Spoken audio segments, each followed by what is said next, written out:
This is being recorded, so I can't talk too much trash about the Broncos today. Only towards the end of the session, or I'll edit it out. Yeah, all right. Very good. We got a deal. Okay, so first of all, everyone, thank you again for having me here. I'm glad to be back. Yeah, it was kind of a short notice. I didn't know what I was going to be doing today until late last week. But I'm not filming, so I'm here. So what I wanted to do today was just go through a couple of sample test questions to start it, just to start the discussion, start things going. And then after that, open up the floor for questions and things. I understand that a few people, I don't know if it's anyone in this call, but a few people have already passed 901, which is outstanding if you have. That's always a good sign.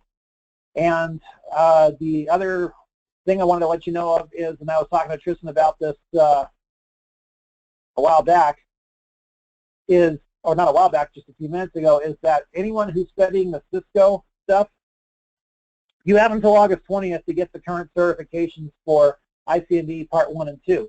They've released a new exam, so they're retiring this one. So if you are studying for Cisco, get a move on. And then the other thing, I don't have this on the screen, but if you're studying for any Microsoft tests, I would buy your exam vouchers now, because July 1st the prices go up. They're not going to tell us how much they're going up until June 30th, but I have a feeling it's going to be significant. So like 50% or more is my guess. I could be wrong. I hope I'm wrong. So I just wanted to give you a couple of news updates there. With that, all right, so in the short preparation time for today, I asked Tristan, well, what do we do? He said, here, let's put a couple of questions out there. So that's what I've done. So those of you who can see this, take a look at it. If you can't see it, I'll read it to you. So the user calls the help desk saying an internal network server is reachable through typing an IP address, and I've just put one in there, 10.1.1.1.0.1, but not through typing the name of it, which is, in this case, the SharePoint server.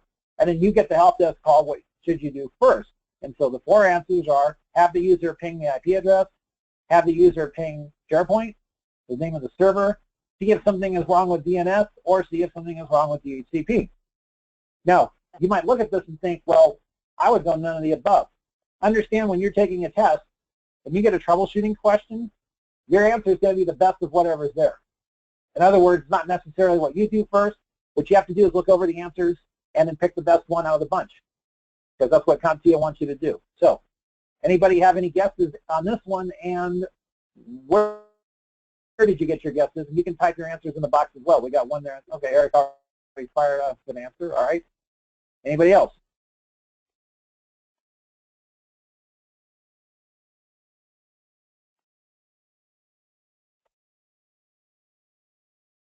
Eric says he can reach the IP, so ping is not needed. The IP address, yeah, what about the name?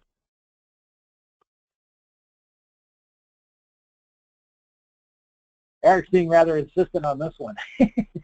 Check DNS, okay. Does anybody else have any other thoughts?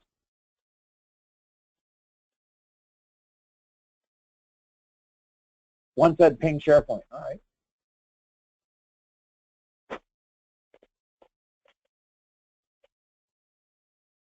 Let me ask you this. Do you think it's ever a good idea practically to have an average end user do you think it's a good idea to tell them to go ping something? I know you want to tell them to go fly a kite sometimes, but seriously, do you think it's a good idea to tell them to go ping something? No, it's not. They're probably going to ask you, what the heck does that mean? So understand that part of, yeah, exactly. Caesar said they're calling tech support, so it should fall to you. Right. Understand that one CompTIA point, and this is, listen, this applies both for A+ and Network+, okay? Yeah, I put these questions in. I didn't really put any distinction whether these were A+ or Network+, because this applies to both. The whole idea is CompTIA wants to know how well you are at identifying what you should ask a user to do and what not to ask a user to do. In other words, it's okay to ask a user to see if something's plugged in. It's okay to ask a user to see if something is turned on, but asking them to do anything technical is, well, a bit much. So, just on that alone, we can eliminate A and B right off the bat, because we don't know anything about the user, so we're just assuming that this user is average, meaning that they're not going to know what ping is. In fact, they probably, even if you ask them to get to a command prompt, they're going to be like, what? So probably not it. Okay, so we've got DNS versus DHCP. What's the giveaway that DHCP is not the answer here? We don't think it's the answer here. I'm just taking you through all the possible answers is what I'm doing. Why would you go with DNS over DHCP? Which, by the way, several of you get. Okay, so now Eric brought up a good point. Eric brought up a good point. Now, I'm being a little nitpicky here, and don't mind me, but Eric says he is connected to the network. There is not a problem with the IP. Okay, all right. I'm going to go along with you all on that one, but just understand, if you get a question that's a little different than this one, just because you're connected to the network doesn't mean that DHCP is working.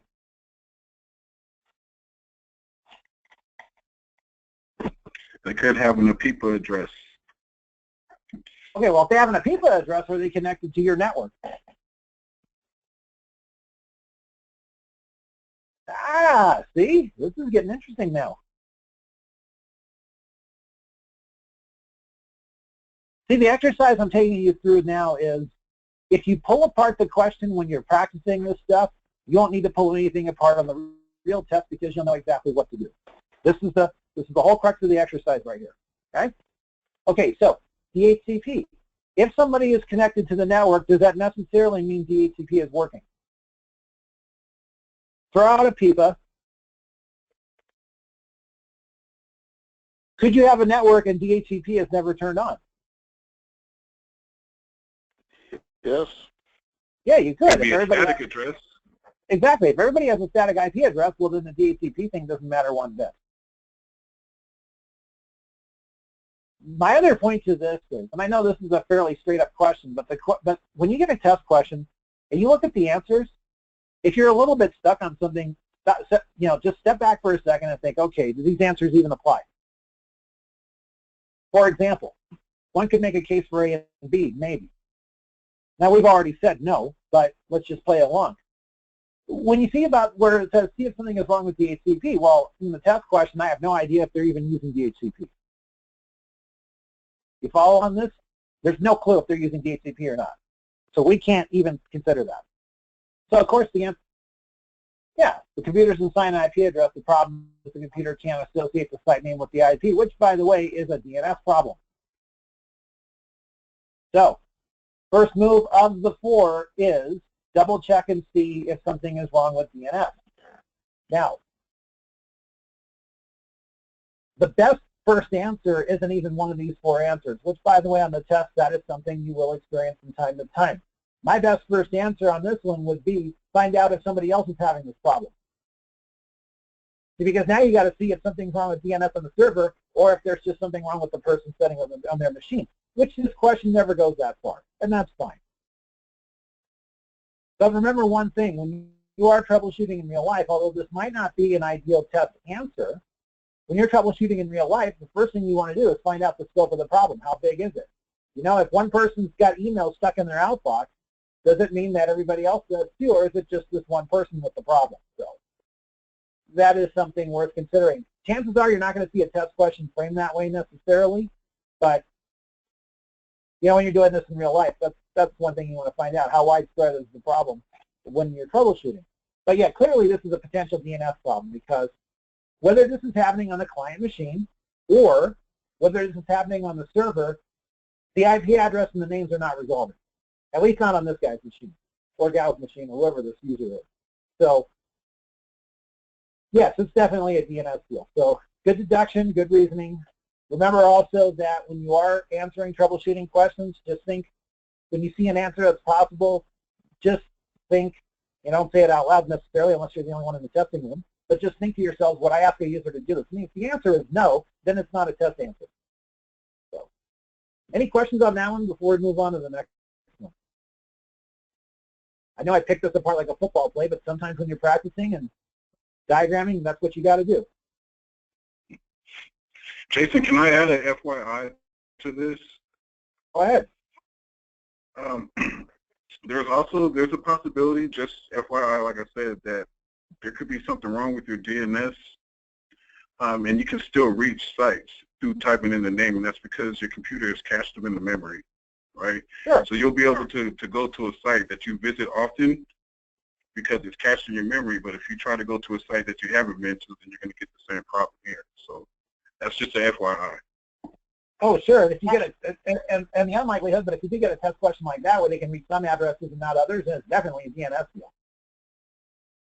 So that's a good point.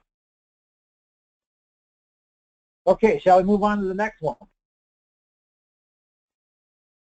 Going once, twice, okey-doke. Here we go.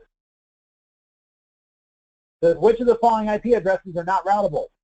2 of them. Take a minute, look them over. You can either blurt out an answer or stick it in the chat box, whatever. I'll just wait for a minute. There you go.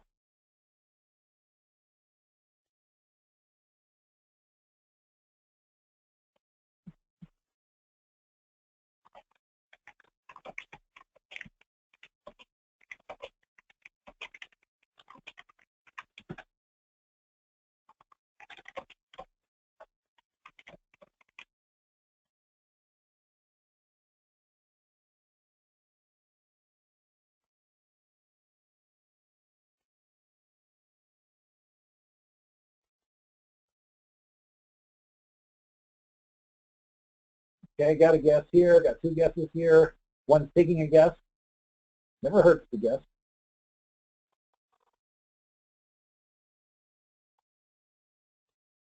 Of course, I put these addresses in here on purpose because this is the one type on the test that they can try to trip you on these. So, got a lot of guesses for B and D.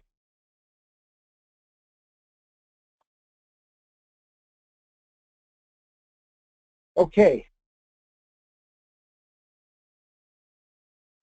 Class 2 private range is what Eric is saying. That's correct.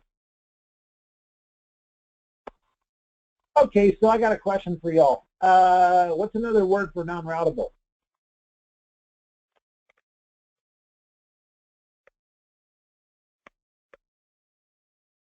If someone tells you this is a non-routable address, it also means what?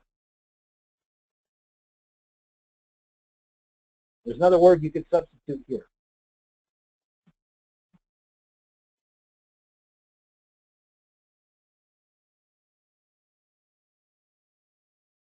Because you could see it on the test both ways. That's why I'm making noise about this.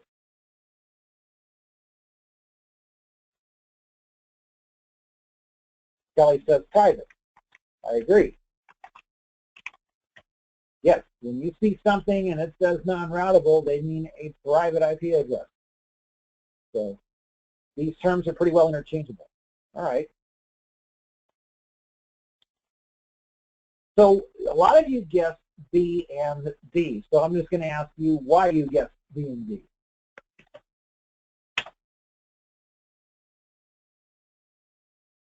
Not saying you're wrong. I just want to know how you got there.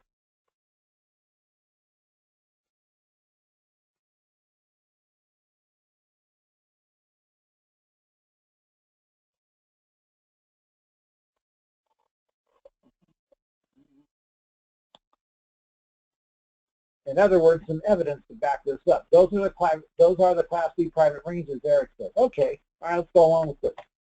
B and D are the correct answers because the private IP range for Class B is what? What's the range? 172 dot what? 16.0.0. 16? The 172 dot what? 31. 31, yeah. There you go. Good answer. That's the one that's a little bit tricky because, I mean, with Class A, yeah, let me put this down here since we're recording and whatnot. This you probably well know, along with this one. B is the tricky one. And I mentioned this in an earlier Tutor Tuesday or Thursday or one of those two, but we've seen that Class A and Class B private addresses probably quite a bit. But we don't see B too often, and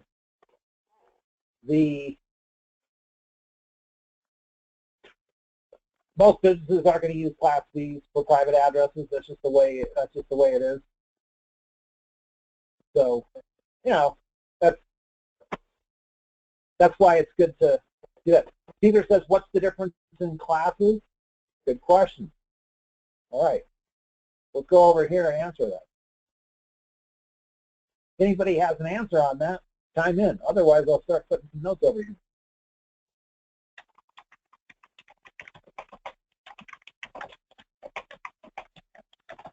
Okay. Now you could actually go a couple of different directions on this one. What's the biggest difference among the classes of addresses? Anybody can, yeah. Number of devices, size of network. Exactly. Exactly. All right. Eric, I got you. Yeah. Okay. Number of difference in classes and the use of them. Right. Okay. So a class A. So let's say, for example, it's a 10 dot network. So you've got room for, I'm going to say, here's how I'm going to play this one, okay? Think of each X as 256 addresses. So if you have a Class A private address, now there's going to be something that we have to add to this after we're done filtering this out, if you will. But if it's just a pure Class A, by the way, I'm not going to get into CIDR notation right now because that's not even part of the discussion. We're going to go strictly with class full addressing. Because those of you studying up for A+, you don't need to worry about all the nuances of CIDR, classless interdomain routing, just yet. So we'll stick with the basic stuff here. Okay, so you have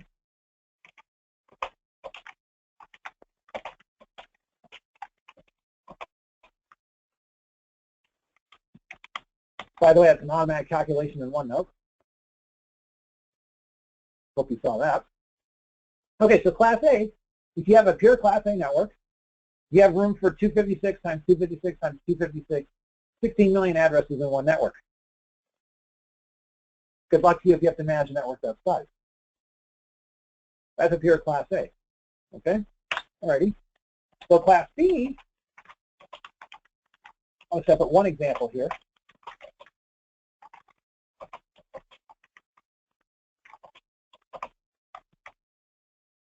65,000 addresses, the pure Class B. Since Caesar, you're asking about the differences among the classes, the biggest difference is the amount of addresses you have available, Class A versus Class B versus Class C. That's the biggest difference. For a Class C, which we use most often for smaller networks, now this one I have to change the designation a little bit here.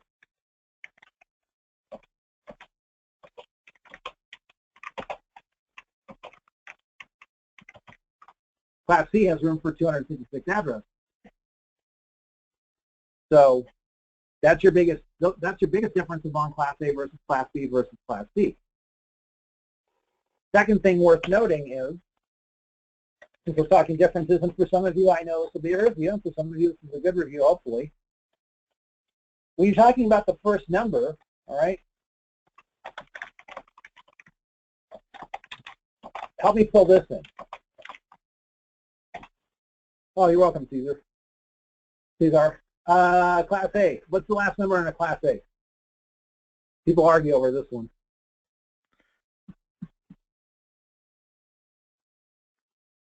$255. Well, I'm talking first number, not last.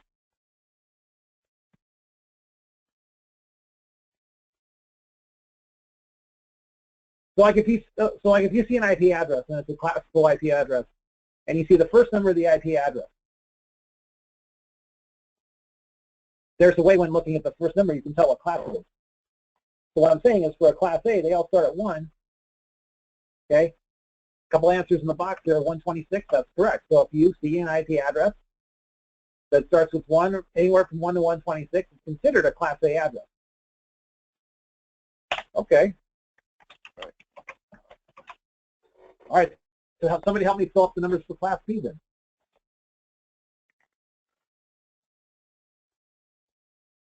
$128 to $191. All right, very good. Class B.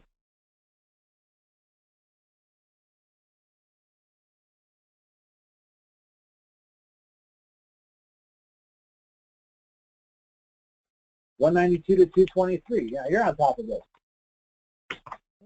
Well, here's a question for you. Yeah, Eric, Eric beat me to the punch, so I won't ask. 127 is a loopback class. Exactly. So, meaning that typing a ping at 127.0.0.1 means, at the risk of sounding whatever for the recording, you just pinged yourself. So the reality is you can use any 127 address you want. That's all reserved for the loopback, the local network card. But hey, there you go. Let's see. Just to review, those are some of your differences on the class. Yeah, Eric said it perfectly. Pinging yourself tests your network card. Well, actually, technically, you're pinging your network card, not yourself. I don't know what pinging yourself looks like. I don't think I want to know. But your network card, yes. Okay, any questions on this round of stuff before we move on to the third and final review question that I have for you today?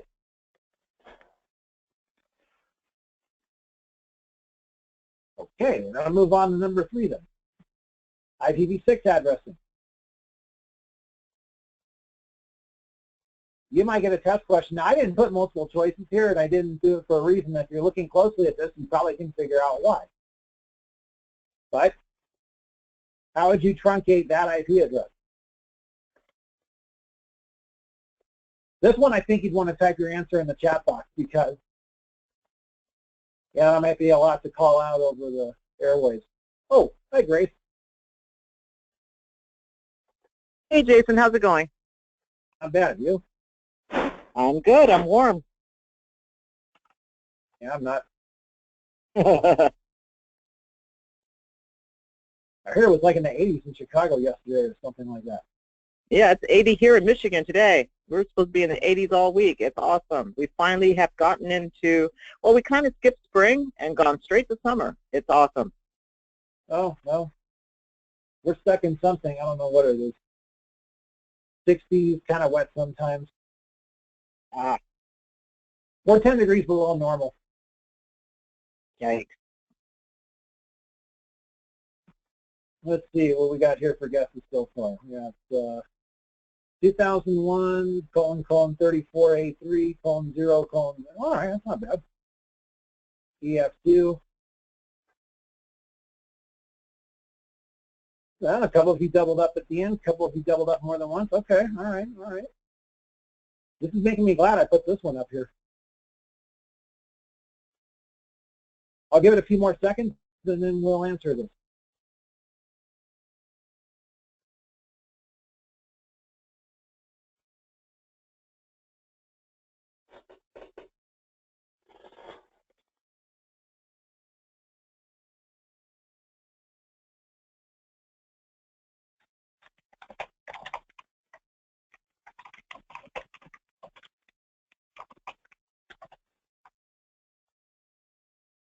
Okay. All right, so there's a number of answers that went in the box on this one, which makes me happy I put this question up. Okay, first things first, when you're truncating. All right, well, we got one more here. All right, that's good. A couple of these. All right. So what can we truncate for sure? And no matter how we truncate it, it's absolutely correct. In other words, if you look at these different octets, what can we truncate for sure and know that it's correct? If we only truncated one thing, what can we truncate for sure and know it's correct? Quad of zeros. Where?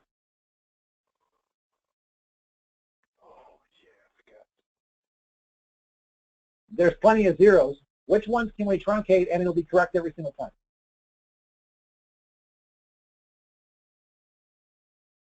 It's a trick question, people. All of them. Right. So as soon as I pull the trick question out, you pull the all of them card out. All right, I got you. All right. Very good. Well played. Very smart. All right.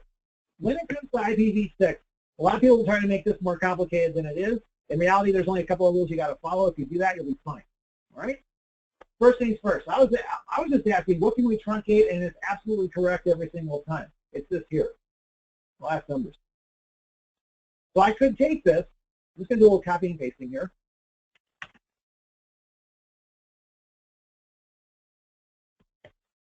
All right. I can turn that into 2. That's absolutely correct. I'll never be wrong. Because you can take any octet, and if you have leading zeros within the octet, by octet, let's just make sure we define this well enough. We're talking about a set of 4 numbers here. You can make that like a calculator every single time, and you can get rid of those zeros, and you're going to be correct 100% of the time. Okay? So far, so good? Now, in the chat box, a number of answers came back on this one, which is what I expected. And I did this on purpose. It's a little bit of a trick question. Here's the thing. Yes, you can truncate multiple blocks of all zeros down to 2 colons, okay?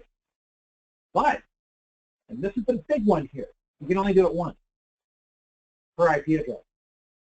So, the reality is, if I were to take this here and copy it and paste it, I'll do it a couple of times. I'm going to go with 2 possible correct answers, if you're truncating all the way, of course. All right, let me just paste these here. You can truncate this and then turn these into zeros here, or you can truncate this set of zeros over here and then turn these into zeros. Now there is a big point I'm making with this one, right? So what you see on the screen now, ladies and gents, are your 2 possible answers if you're truncating all the way. What you cannot do is take more than one set of zeros and turn them into a double colon. In other words, let me just copy this again. Or actually, I already copied it. Let me just paste this again out here.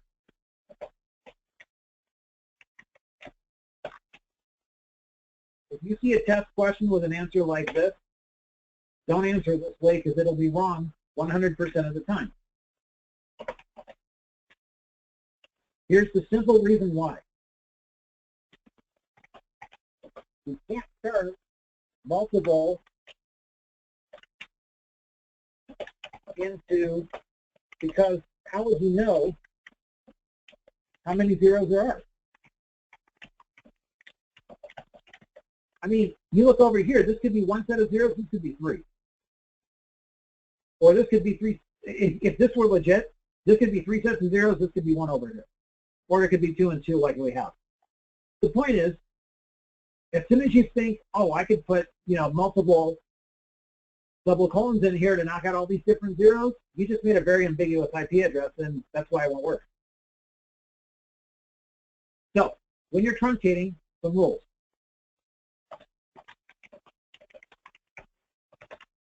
Okay, first of all, a single can become 0. No problem. A single, this with a number can become a number. One set of can become a double colon. That's it. If you get a question for truncating an IPv6 address, that's all you need to know. Right there, those 3 things. You get this down, you get the question right every single time. Questions?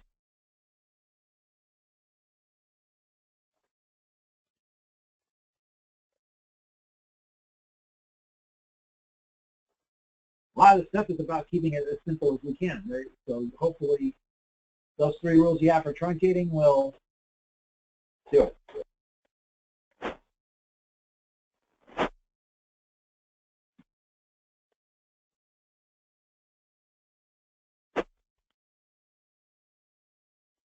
Any other questions on that?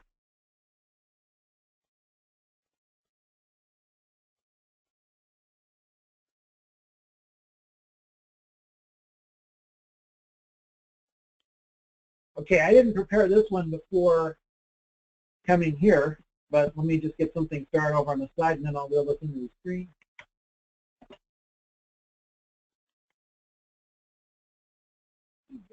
That's small.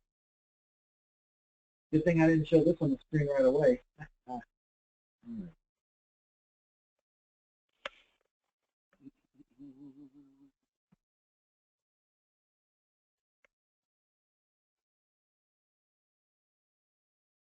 Okay, here's the question. Can't move zeros to arrive at a number. Eric, that's a very good point. You can move left zeros. Oh, you know what? Let me add this to that, Eric. You make a good point. Zeros can be removed from the left, not the right. Think calculator. You know when you type in numbers in a calculator, if you type in leading zeros, the zeros disappear. That's the analogy. Eric, that's an excellent point. Thank you very much for that. Okay. Okay, so I got a question for y'all. I want to know the relationship of IP addresses and MAC addresses on my network. What am I typing in here to do that?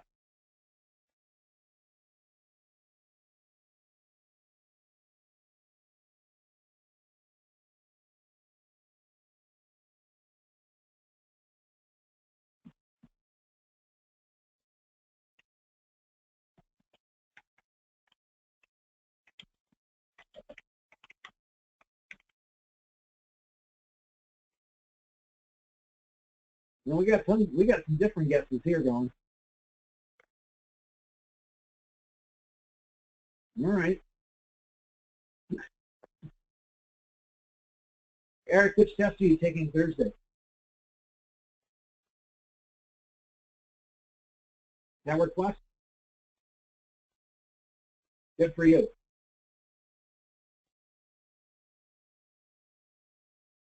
Just breathe and go the speed limit, you'll do fine. Well, of course, we always need to review a couple of things. Heck, I get in the car and I show up at the testing center, I still feel like I need to review a couple of things. No joke.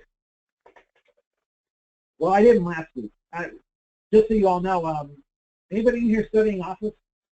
I know, Grace, you run that stuff on Mondays. Yep. Okay, well, I took the PowerPoint 2016 beta test Friday. Okay. Okay.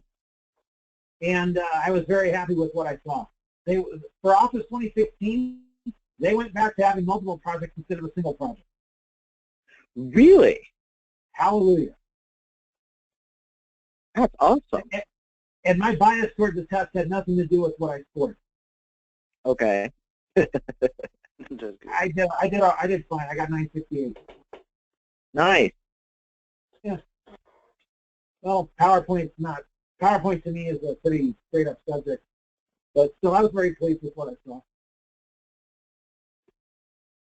Okay, back on this task over here. Some of you mentioned ARC-A. A couple of you said that's where we start. Well, all right. Let me run that. Since that's what most people put in there, let me guess. Let me put this in. Well, what do we have here? Yeah, I got multiple interfaces. Some of these are for virtual machines, not mind me. But there you go. Here's the internet address. Here's the site. Here's your broadcast address, which is always going to be static. There we go. Here's some broadcast, here's some multicast addresses over here. Yeah, ARC-A. By the way, if you get this as a, one thing I wanted to tell all of you, when you're taking the CompTIA test, don't be surprised if you get a test question on a simulation asking you to show the help on these things. So without giving away too much, one of the CompTIA tests I recently took, I got a simulation question. It had to do with the command prompt, and one of the specific tasks was to display the help for that command. So remember that one. Like, let's say, for example, if you're looking, you're thinking, oh yeah, it's ARP something, but I'm not sure what. Well, you can always go with an ARP space / question mark, like Eric pointed out, and then you get the help. My point to you is, if you get that test question and they ask you to display the help, don't gloss over that. They're testing you on that. Just know that if you put the command in with a space / question mark, then you're satisfying what they want. So, just wanted to make that one well known.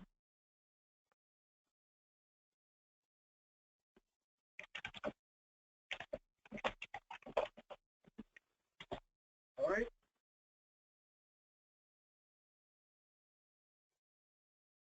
So there you go. All right, so you have these.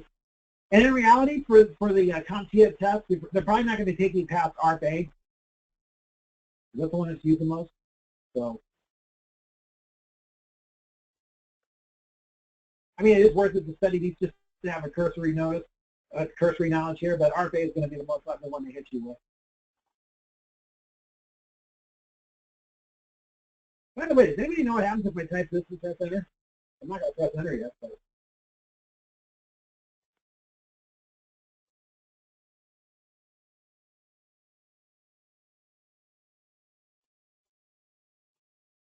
Yeah, right. Bill Gates answers. Oh man. Hey, while we're waiting for an answer on this, how many of you remember the was it Microsoft Office 97? I think it was. They started that helper, that clipping, that paper clip that most people couldn't stand. So here's the story behind this. If any of you are familiar with that version of Office where they started using clipping, most people thought it was nice. Well, the question is, what happened? What are you going to see, Kelly, if I press enter?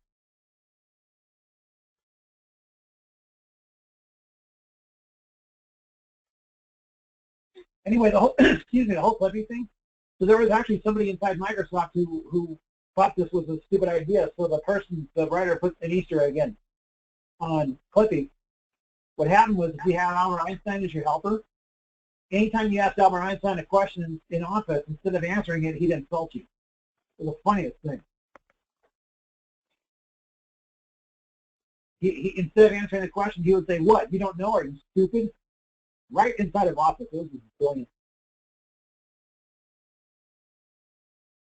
Okay, so does anybody have a guess what happens if I press enter here? If you're taking A+, you need to know this. Generic help. You're going to get a listing of different commands. Yeah, you get a list of all the commands is what you get.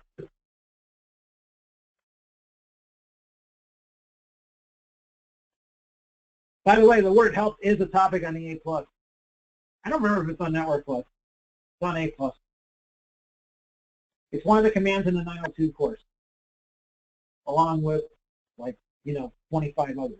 But yeah, just know that if you get a test question asking you to list every single command, just type the word help, press enter, you're done. So don't worry about what it lists. It's just there you go. See? Okay, here's a little bonus for you. Maybe you know this one. This is not on the test, by the way. Okay, this is just for your study material. Does anybody know what happens or what I can do? I got a greater than symbol after their command. What does that signify? I mean, I can't press enter right now because it's not going to do anything. Again, this is not on the test. Eric said he saw this recently. Okay. Yeah, maybe I stuck it in my course. Frankly, I don't remember if I did or didn't. A lot of people ask me, do you remember covering this in the course? Nope. Some things I do.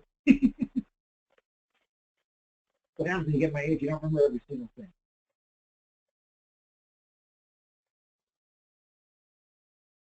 All right, here's a little tip for you for studying. Okay. you can take any, I shouldn't say any, but you can take most command prompt outputs and you can output these to a text file. So let's say I go to the help.txt. Yeah, there it says prints to a text file. Okay. So now let me go get that folder. I'll bring it in here. Give me just a moment.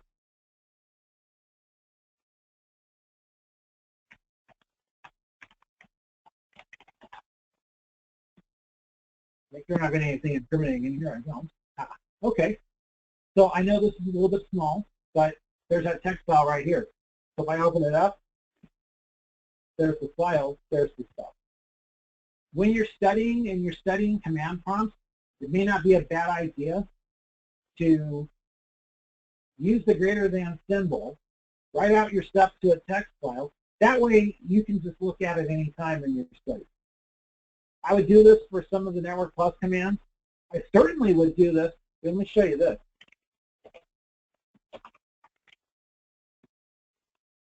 Okay, so I'm doing an ARC command here, and I'm putting a / question mark after it, and I'm not putting this to a text file. Of course, it would help if I put a greater than symbol in here. There we go. Okay, so now let me go get that file. And I just closed that window, so that was right.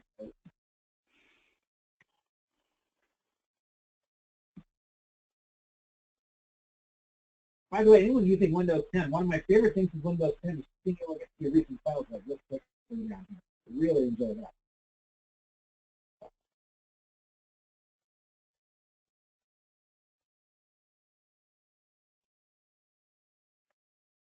Here's the archive. So now you can just, start creating a notebook, really, of study. But, so, when you're studying the command prompt stuff, whether it's for A+ or Network Plus, if I were you, I might give that a try. Because then you're not having to type all the time to try to get this stuff. You just read. Besides, you print things out or you put them on a tablet. And, don't do this while you're driving, but obviously, you show up at the testing center, you look over your last notes. In fact, I've said this to previous groups. I don't always do this, but when necessary, let's say I'm going to take a test and there's a couple of things I'm not quite sure about. I'll have my tablet or my, or you can even put this on a phone if you have the capability.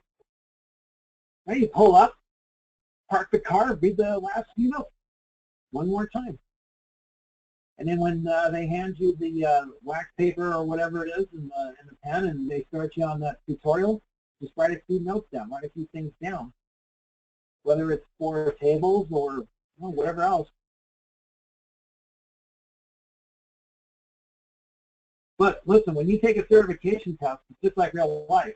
It's a sense that they don't expect you to memorize every single thing, but knowing how to get an answer, that's the key. Even if that means you look at notes that you type, or not type, but look at your notes that you write down right before you start testing. So, wow, it's already 11:50. I didn't think it was going to take me that long to get through these three, but at least we were able to go in depth a little bit. 4 things, actually. All right, who's got questions?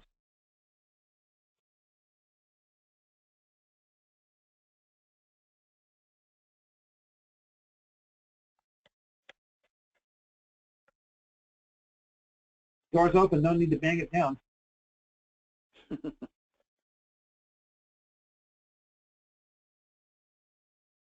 Jason, do they talk about reverse ARP at all on the Net Plus, or is that more reserved for Cisco? That's a Cisco thing. Okay. Just checking. Wouldn't worry about that. Yeah, I wouldn't worry about that on that one, folks.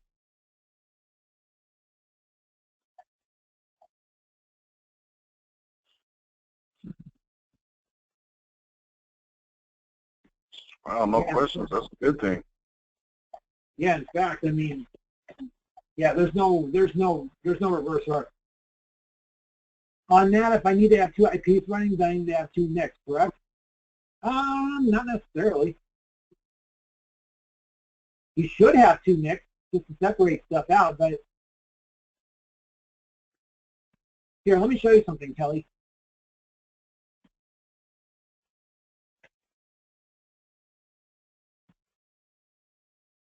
Have that 1 NIC on this I've got one NIC on this computer. But look how many IP addresses I've got. And a couple of these are virtual. But to answer your question, you don't have to have 2 NICs. It's just recommended that you do, just to separate traffic in a better fashion. Okay, Scott, you're asking using Class B at 20-bit block. Explain exactly, you mean like a 20-bit IP address, a 20-bit subnet? Where are you going with that one?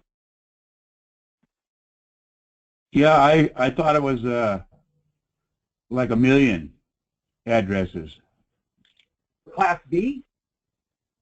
Yeah. No, it's 65,000 because the subnet mask is 16 bits, 16 ones, which means here. Let me go back over here and jot this one down. So when you're talking about a Class B, the subnet mask being at 255.255.0.0. Okay, first of all, understand all IPv4 addresses are 32-bit addresses. They all are. It doesn't matter what class you're talking here. Every single IPv4 address is a 32-bit address. Now, if you're talking about the subnet mask and what it entails,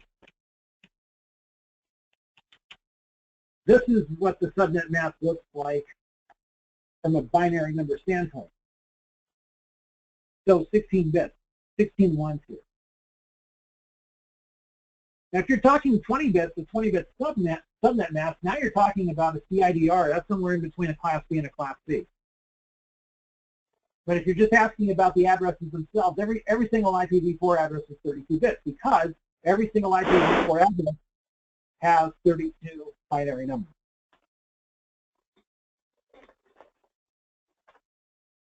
And when you're talking about, and Scott, here's something else, and this is for everybody else's benefit, hopefully. I say 256 addresses here because what's your number range for any IP address? 0 to 255, which means you have 256 addresses. So, for a Class B, because there's room for variety here for the last 2 numbers, that's why you multiply the 256 by 250.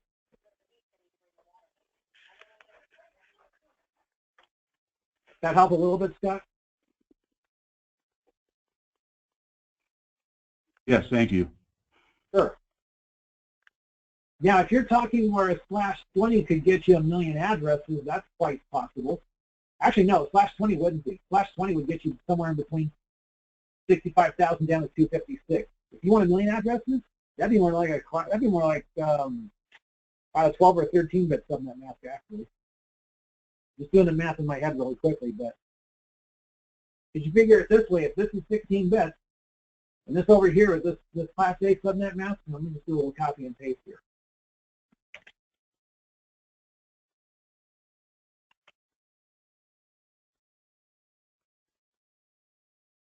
Okay, so if you're looking here, this is Class A. It's supposed to be 0.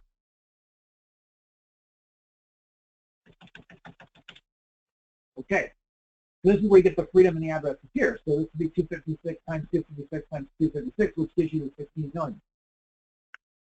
So if we were to roughly estimate this, because remember this, and I know that we don't have time to go into detail on this call, but remember if you're doing class list addressing, every time you add a 1 here, you're cutting in half the number of available addresses. So just ballpark-wise, that would get you down to 8 million, 4 million, 2 million, about 1 million here. So really it's a /12, so 12 bits. 12-bit submask would be what you would need for about 1 million addresses, not 20. Again, that's just a rough estimate, but it's about a /12.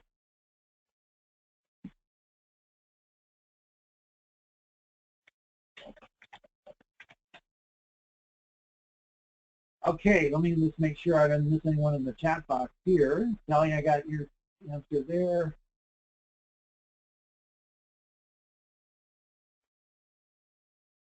Okay, what else as we wind down the hour here?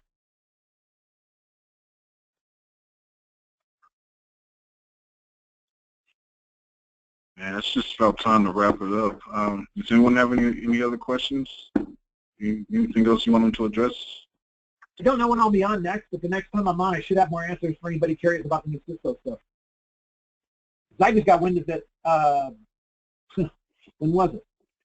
Well, a few days ago, so I'm still researching. No, Jason, it was a pretty awesome session. Thanks a lot. I appreciate it. Oh, can you bring up the other screen real quick with the truncating and copying for notes? Yeah, sure. By the way, I'm going to be posting this out on the forum probably this afternoon too. So